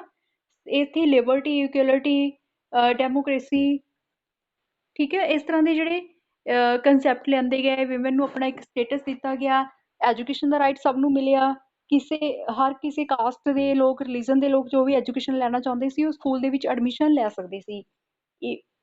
ਇਸ ਦੇ ਨਾਲ ਜਿਹੜਾ ਹੈਗਾ ਵਿਮਨ ਨੂੰ ਜਿਹੜਾ ਕਿ ਪਹਿਲਾਂ ਬਿਲਕੁਲ ਲੋ ਸਮਝਿਆ ਜਾਂਦਾ ਸੀ, ਐਜੂਕੇਸ਼ਨ ਦਾ ਰਾਈਟ ਨਹੀਂ ਸੀਗਾ, ਉਸ ਤੋਂ ਆਪਣੇ ਸਿਵਲ ਰਾਈਟਸ ਨਹੀਂ ਦਿੱਤੇ ਗਏ, ਐਜੂਕੇਸ਼ਨ ਲੈਣ ਦੀ ਉਸਨੂੰ ਵੀ ਲੀਗਲ ਪਰਮਿਸ਼ਨ ਮਿਲ ਗਈ ਸੀ। ਇਸ ਤੋਂ ਇਲਾਵਾ 1873 ਦੇ ਵਿੱਚ ਬੈਕਵਰਡ ਕਾਸਟ ਮੂਵਮੈਂਟ ਸ਼ੁਰੂ ਕੀਤੀ ਗਈ, ਜਿਸ ਦੇ ਵਿੱਚ ਇਹ ਕਾਸਟ ਜਿਹੜੇ ਬੈਕਵਰਡ ਕਾਸਟ ਮੂਵਮੈਂਟ ਸੀ 1873 ਦੇ ਵਿੱਚ ਸ਼ੁਰੂ ਕੀਤੀ ਗਈ ਸੀ ਜੋਤੀ ਰਾਓ ਫੂਲੇ ਦੇ ਦੁਆਰਾ। ਇਹ ਜਿਹੜੇ ਆਪ ਮਾਲੀ ਕਾਸਟ ਦੇ ਜਿਹੜਾ ਨੂੰ ਬਿਲੋਂਗ ਕਰਦੇ ਸੀਗੇ, ਤੇ ਇਸ ਦਾ ਮੇਨ ਜਿਹੜਾ ਹੈਗਾ ਸੀਗਾ ਜਿਹੜਾ ਗੋਲ ਸੀਗਾ ਉਹ ਇਹ ਸੀਗਾ ਕਿ ਜਿਹੜੇ ਵੀ ਰਿਸਟ੍ਰਿਕਸ਼ਨਸ ਲੱਗੀਆਂ ਹੋਈਆਂ ਨੇ ਕਾਸਟ ਦੇ ਬੇਸਿਸ ਤੇ ਉਹਨਾਂ ਨੂੰ ਖਤਮ ਕਰਨਾ, ਤੇ ਜੋ ਹਰ ਕਾਸਟ ਹੈਗੇ ਆ ਉਹਨਾਂ ਨੂੰ ਬਰਾਬਰ ਦੇ ਜਿਹੜੇ ਰਾਈਟ ਮਿਲਣੇ ਚਾਹੀਦੇ ਨੇ। ਤੇ ਇਸ ਦੇ ਨਾਲ ਜਿਹੜਾ ਹੈਗਾ ਇਸ ਮੂਵਮੈਂਟ ਨੂੰ ਆਉਣ ਦੇ ਨਾਲ ਵੀ ਜਿਹੜਾ ਹੈਗਾ ਕਾਸਟ ਸਿਸਟਮ ਦੇ ਵਿੱਚ ਕਾਫੀ ਜਿਹੜੀਆਂ ਚੇਂਜਸ ਹੋਈਆਂ। ਹਾਂਜੀ, ਇਹ ਤਾਂ ਸੀਗਾ ਜਿਹੜਾ ਅਸੀਂ ਨੇ ਡਿਸਕਸ ਕੀਤਾ ਬ੍ਰਿਟਿਸ਼ ਦੇ ਅੰਡਰ ਜਦੋਂ ਕਾਸਟ ਸਿਸਟਮ ਦੇ ਵਿੱਚ ਚੇਂਜਸ ਹੋਈਆਂ। ਨੈਕਸਟ ਜਿਹੜਾ ਹੈਗਾ ਪ੍ਰੀ ਇੰਡੀਪੈਂਡੈਂਸ ਜਾਂ ਇੰਡਸਟਰੀਅਲ ਪੀਰੀਅਡਸ ਦੇ ਵਿੱਚ ਕਿਸ ਤਰ੍ਹਾਂ ਦੀਆਂ ਚੇਂਜਸ ਹੋਈਆਂ, ਇਹ ਅਸੀਂ ਕੱਲ ਜਿਹੜਾ ਹੈਗਾ ਕੰਟੀਨਿਊ ਕਰਾਂਗੇ।